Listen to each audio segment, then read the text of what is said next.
हाँ जी। तो हर एक बार की तरह फिर भी सारेगामा भोजपुरी से तहलका आ रहा है नागिन खेसारी लाल का। टीजर तो देख ही लिए होंगे। 2 टीजर छोड़ा है, एक 41 सेकंड का, एक कुछ 22 सेकंड है, दोनों ट्रेंडिंग में।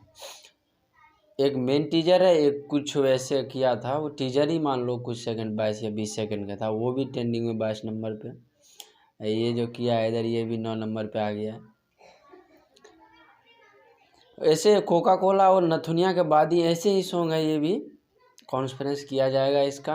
सॉन्ग कुछ बड़ा है, आप लोग देखने को मिल जाएगा। अभी डेट पता नहीं, डेट कल या परसों ही आएगा। जब टीजर कर दिया कल परसों आ गया। नागिन पे ऐसे नागिन जैसा किया हो, जैसे तबला शूट किया था ऐसे ही शूट कुछ हुआ है।